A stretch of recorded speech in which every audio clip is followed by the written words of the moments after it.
Ya, selamat siang. Iya, sebelumnya saya mengucapkan selamat Natal gitu ya. Bagi teman-teman yang merayakan, yang nggak merayakan mungkin pacarnya merayakan. Ada yang pacarnya ciwi-ciwi Kristen gitu? Ya, siapa tahu kan? Jadi saya ngucapin selamat buat pacarmu. Ya. Kamunya mungkin nggak ke gereja, pacarmu kan ke gereja ya. Jadi ucapin salam. Ya, hari ini kita akan bahas saudaranya prosedur. Jadi prosedur ini punya saudara, namanya function, fungsi. Jadi dia sama-sama pakai def, lalu manggilnya gini. Jadi kalau yang di petunjuk praktikum sudah ada, jadi kalau saya ringkas tulangnya, strukturnya ya. Jadi kira-kira bentuknya kayak gitu, coba kita jalanin, bisa. Cuma bengong aja, nggak ada ngapa-ngapain ya. Yang ini jari ini yang, oke. Tukar ya. Nah, ya, jadi nggak ada muncul apa-apa, karena nggak ada ngapa-ngapain. Ya, jadi isian fungsinya nanti di situ. Lalu bedanya fungsi dan prosedur adalah adanya nilai yang di return, nilai yang dikembalikan.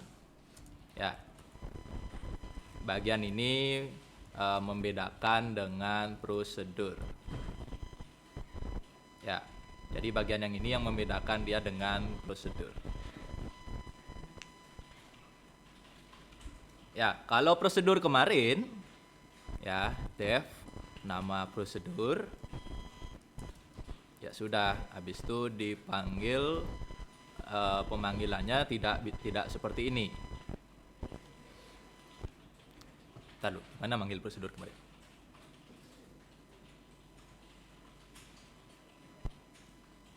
Dia langsung ngeprint. Jadi selesai di atas ya. Selesai di atas. Nah, biasanya kita punya print di sini. Print sesuatu. Nah, oke, ya. Ini kalau prosedur. Bedanya dulu ya. Prosedur. Nah, maklum ya, bahasa Inggris dapat C. Nah, sip. Ya. Jadi bedanya secara struktur seperti ini. Jadi ini fungsi yang akan kita bahas hari ini. Ini prosedur. Ya. Jadi kalau prosedur programnya berakhir di sini ya. Kalau function ini dikembalikan. Jadi kalau kita ibaratkan ini atas dan bawah gitu ya. Jadi kalau diibaratkan atas dan bawah, nah kira-kira kayak gitu. Fungsi itu dia punya dua bagian, ada bagian atasnya, ada bagian bawahnya. Kalau prosedur dia hanya di atas saja. Ya, jadi bisa dibayangkan juga seperti itu. Prosedur sudah jelas ya. Jadi contoh prosedur ada yang ini yang paling simpel segitiga. Ya, jadi berakhirnya di sini ketika print luas segitiga maka berakhirlah programnya. Ya, jadi di print hasilnya. Jadi berakhirlah programnya. Nah, sekarang kita akan coba di fungsi. Ya, kita akan coba di fungsi. Ini saya hapus dulu. Cus. Ya, kita akan bikin yang sama yaitu segitiga. Jadi kalau di fungsi kita tidak ngeprint di atas. Ya, kita tidak ngeprint di atas, kita ngeprintnya di bawah. Nah, kalau prosedur, programnya akan berakhir di atas. Ya, jadi ketika ini dipanggil printnya, berakhirlah programnya. Jadi dari sini naik ke atas, di atas diproses, selesai. Ya, tapi kalau di fungsi itu dia mengembalikan nilai. Bentar nih, hapus nih. Hapus saja biar nggak bingung. Ya, di fungsi dia mengembalikan nilai. Ya, jadi dia akan dipanggil di dalam printnya. Ya, jadi ini bisa ditaruh di kotak yang berbeda kalau mau. Jadi biar sama seperti yang di atas, jadinya kayak gini.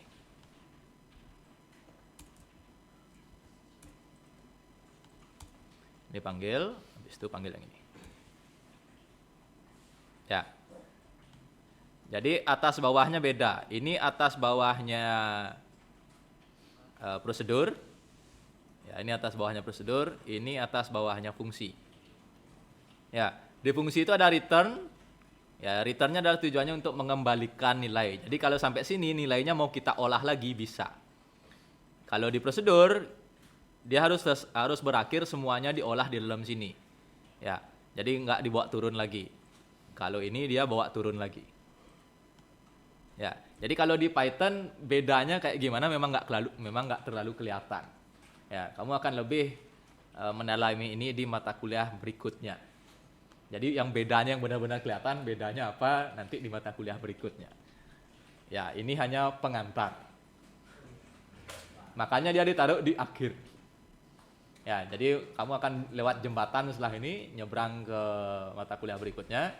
Nah, ini akan dibahas lagi di mata kuliah berikutnya. Kalau penasaran contohnya kayak gimana, kita buka kuliah web programming. Kita lihat controller ya. Edge controller ini. Nah, ini. Di sini function semua. Nih. Ya. Kalau di sini baru kelihatan bedanya. Nih, function return. Function return. Ya, function return, function return. Ini web. Ya, ini web. Jadi ada nilai yang dikembalikan, itu function. Ya, jadi kalau di Python sekarang di Google Colab nggak kelihatan bedanya, sulit untuk lihat bedanya, karena masih berbasis teks saja. Ya, karena masih berbasis teks saja. Besok salah satunya di web, ya ini kelasnya di Mei, ya, function itu akan lebih mudah untuk masih dilihat yang mana sih namanya function gitu ya. Ya, ini contohnya simpelnya kita ngeklik tombol tambah. Yang muncul adalah halaman yang lain. Nah, itu maksudnya. Ya, jadi dia nge-return sesuatu, dia mengembalikan sesuatu. Itu function. Lebih terasa kalau di mata kuliah berikutnya. Ya, kalau kamu enggak DO dari sticky. Maksudnya kalau kamu lanjut kuliah lagi. Lanjut ya. Kok loyo nih? Ya, jadi kalau di sini emang nggak kelihatan bedanya. Oh, sama aja Pak, 25. Ini juga 25. Ya sama. Secara output dia sama, bisa dibikin sama. Ya. Tapi ini untuk memperkenalkanmu kalau ada juga function di Python. Ya, jadi mekanisme seperti ini ya membuat sebuah sebuah potongan program yang dapat dipanggil berkali-kali. Itu ada dua cara. Yang satu pakai prosedur, yang satu pakai function. Ya, tidak beda jauh, ya secara output sama kalau di Colab. Kalau di Google Colab nggak kelihatan bedanya. Ya.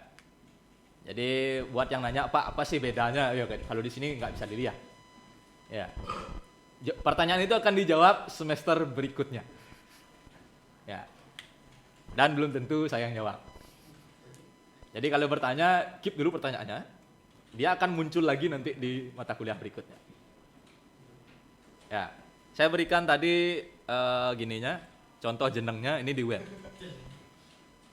Ya, jadi kalau mau edit dia mengembalikan sesuatu, kalau mau update dia mengembalikan sesuatu, kalau mau delete dia mengembalikan sesuatu. Ya, jadi pasti ada sesuatu yang di return. Ya. Ya, BTW yang kamu lihat di Colab imut-imut gitu codingnya kalau web kayak gini ya. Naik lagi satu tingkat. Naik lagi satu tingkat. Ya, kalau di web ini yang pengolah logika, kalau yang berurusan sama tampilan beda lagi. Ini beda tampilan. Ya, kalau di tampilan kayak gini.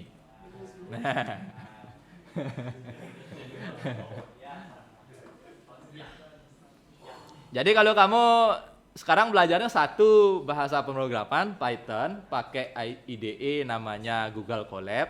Besok kalau kamu ke web, kebetulan saya juga ngajar. Nah, di sini kamu pakai PHP, di sini kamu pakai HTML dan CSS. Ini HTML dan CSS. Masih bisa satu lagi, ini namanya JS. JavaScript. Nggak muncul. Ini JavaScript. Jadi bahasanya yang kayak gini-gini. Ya, kayak gini. Ya, nggak sejawat itu sih. Santai aja ya. Santai aja. Ya, kita udah ada di penghujung mata kuliah, bolehlah spoiler berikutnya apa kan gitu kan. Ya. Nah, kira-kira kayak gitu. Habis ini jangan sud kuliah ya.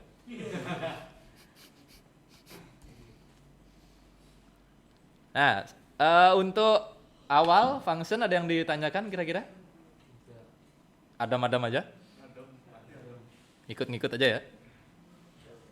Jadi secara pemanggilan dia sama. Ya, jadi bentuk pemanggilan sama, begitupun nanti kalau kita bikinkan input dari user sama aja. Yang bedanya adalah dia ada return ini melempar lagi nilainya ke bawah. Ya, jadi jalankan ini, yang bawah, yang di atas dijalanin lagi. Jadi dia ngitung lempar ke bawah. Jadi return luas ini luasnya masuk ke sini. Ya, jadilah dia tulisan ini. Atas bawah gitu ya. Jadi dia bolak-balik. Kalau prosedur atas bawah atas, selesai programnya. Ya. Jadi yang ini dijalankan dulu. Beres, ini dijalankan. Sebenarnya dia berakhir di sini. Dia berakhir di atas karena printnya di atas.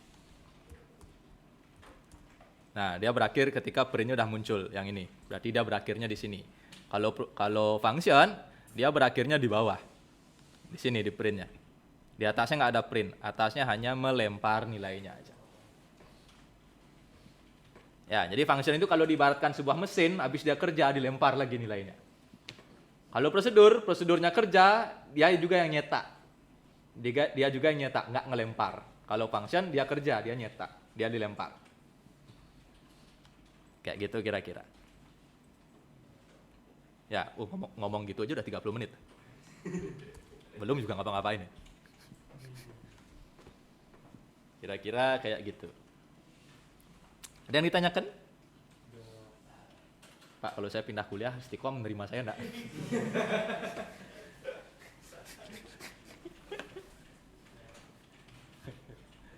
Ke IKB boleh, Pak? DKP dah, Pak.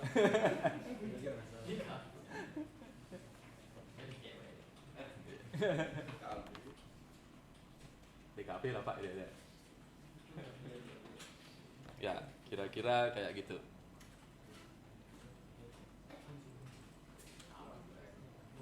Kalau tak ada yang ditanyakan, kita coba contoh lain. Contoh lain yang lebih berpikir ya. Yang tadi itu belum berpikir ya.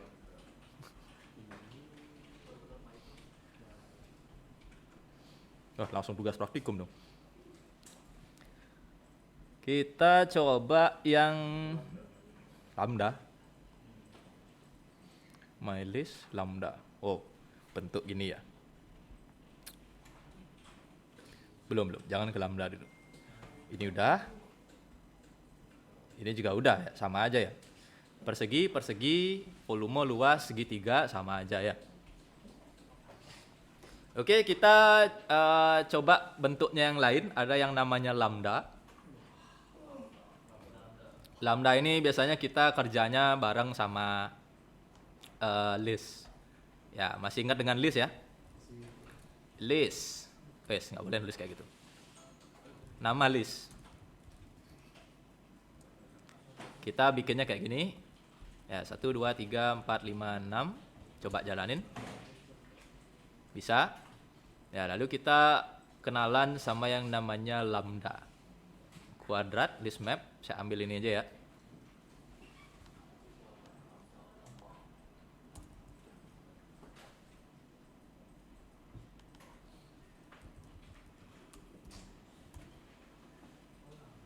Bisa jalan.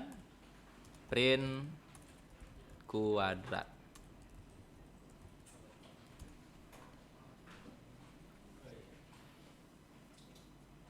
Ya, jadi bentuk function yang lain, bedanya nggak ada return-nya.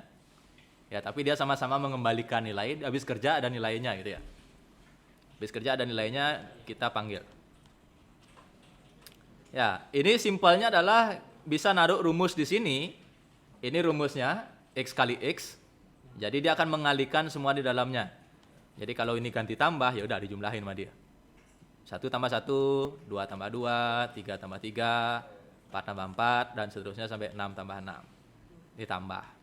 Ya, yang tadi itu kali. Kurang juga bisa, 0 semua. Ya, bagi juga bisa. Nah, ya dibagi 1 semua. Ya, apa tadi, mod persen ya. Persen juga 0 semua. Ya, jadi simpelnya kita menaruh rumus di sini, lalu kita bisa kerja biasanya untuk mengerjakan, mengoperasi sebuah list. Ya, formatnya gini. Ya, formatnya kayak gini. Kira-kira kayak gitu. Kita juga bisa pakai dengan nama binatang. Anjing, babi, cacing. Coba kita kali. Woi. Can multiply non-integer of type string. X kali X nggak bisa, harus kali 2 ya. Kali 2 baru muncul gini. Iya. Jadi dia nggak bisa dikali, string kali string nggak bisa, string kali integer bisa, ya ingat ya. Jadi perkalian, string kali string nggak bisa, string kali integer bisa. Iya, kalau mau panjang gini aja. Ngegas ya. Apa yang terjadi kalau kali minus? Hilang ya? Hilang. Jadi nggak bisa dikali minus. Kali 0? Hilang juga. Jadi nggak terima bilangan bukan bilangan real ya.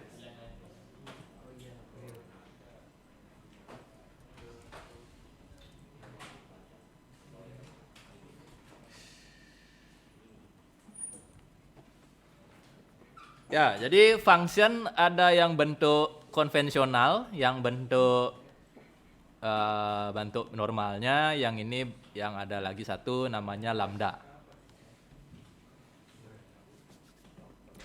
Ya, itu contohnya ada di petunjuk praktikum.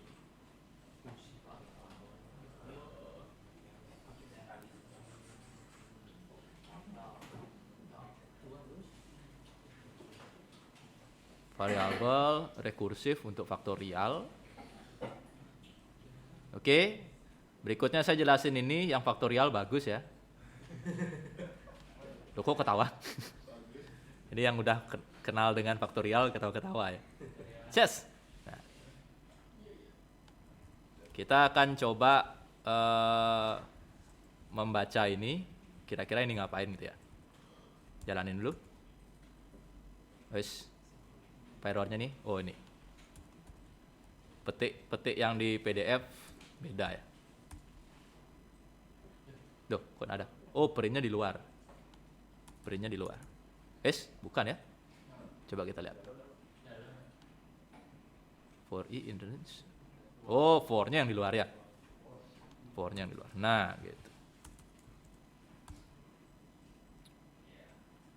Ntar gini. Oh, faktorial. Ada yang tahu faktorial apa?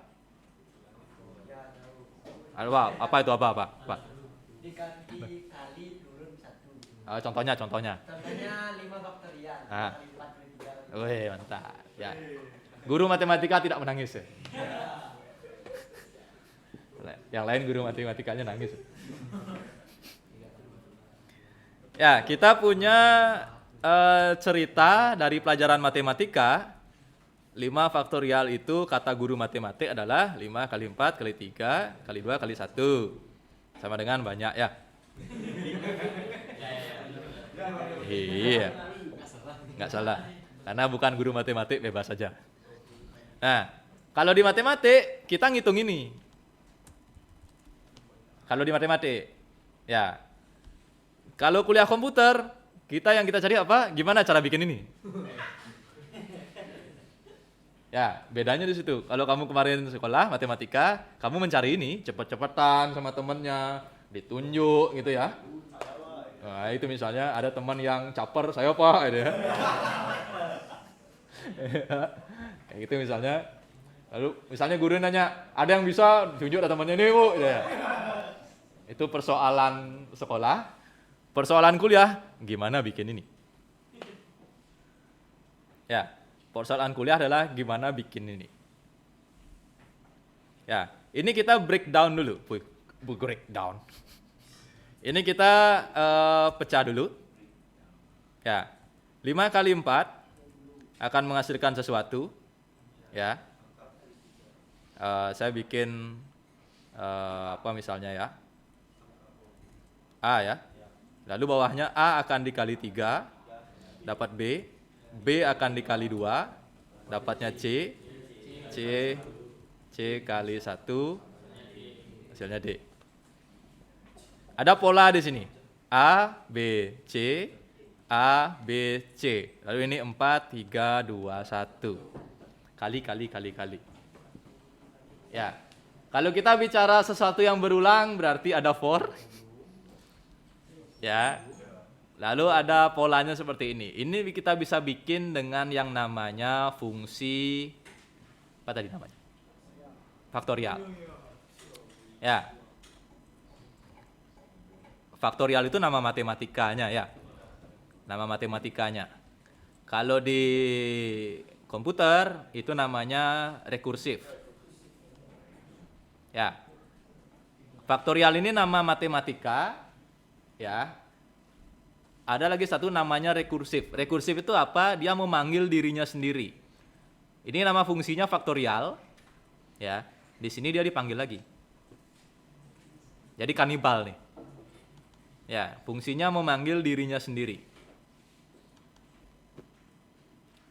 Fungsinya memanggil dirinya sendiri. Kok ada F print? Oke. Kita coba yang 5 ya.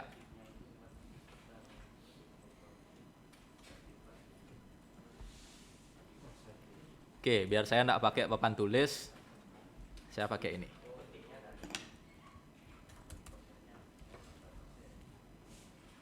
Oke. Ini adalah blok fungsinya, blok mesinnya. Ini adalah blok yang sekali jalan. Ya. Ini adalah blok yang sekali jalan. Atau biar nggak banyak nih, kita ringkas saja ya.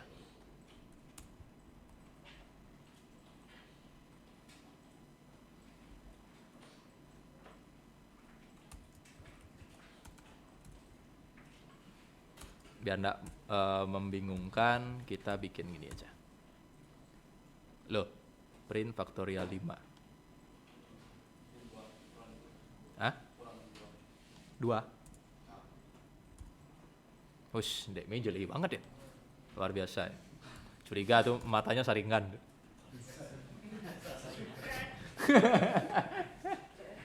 Oke, ya, jadi ini adalah blok yang muter-muter, blok mesinnya. Ini blok yang mencetak yang hanya dipanggil sekali karena dia tidak masuk ke dalam. Ya, ini udah beda bagian ya. Nah, kayak gini. Biar nggak bingung. Oke. Yang pertama, nilai di sini adalah 5. 5 ya, karena dia dapat lemparan dari sini kan. Ya. Nilai lebih kecil, lebih kecil nih. Lebih kecil sama dengan 1. Berarti bukan ini yang dijalankan. False ya. Berarti dia mengembalikan ini. Nilai saat ini adalah 5 dikali faktorial nilainya minus 1, berarti 4. Ini yang terjadi di belakang layar. 4 lebih kecil dari 1? Tidak, berarti bukan ini. Return nilai kali, berarti 4 kali. Faktorial nilai minus 1, 3 ya.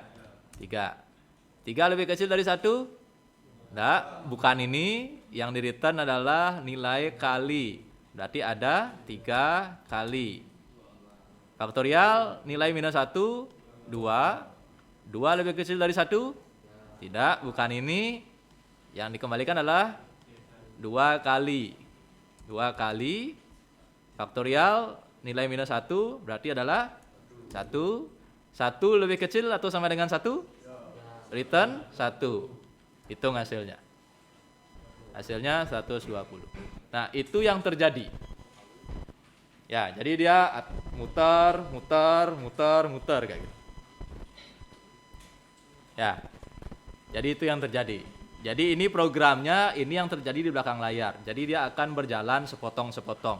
5 kali, 4 kali, 3 kali, 2 kali, 1. Ya, jadi kalau diibaratkan seperti putaran, dia akan berputar atau jalannya kayak gini. Ya, ini putaran pertama, ini putaran kedua ditambah, putaran ketiga, putaran keempat, putaran kelima. Ya, jadi ada 5 putaran dari sini. Karena dia memanggil lagi, memanggil lagi, memanggil lagi, memanggil lagi. Ya, itu yang terjadi di faktorial. Semoga bisa dipahami. Yang nggak paham, Pak Andika ngomong alien. Ya, jadi dalam prosedur, dalam fungsi itu adalah hal yang biasa kalau ada if, ada for, tergantung kebutuhannya ya. Jadi dalam prosedur, dalam fungsi itu nggak hanya tambah kurang kali bagi. Ya, nggak hanya tambah kurang kali bagi, tapi juga ada percabangan, bisa ada percabangan.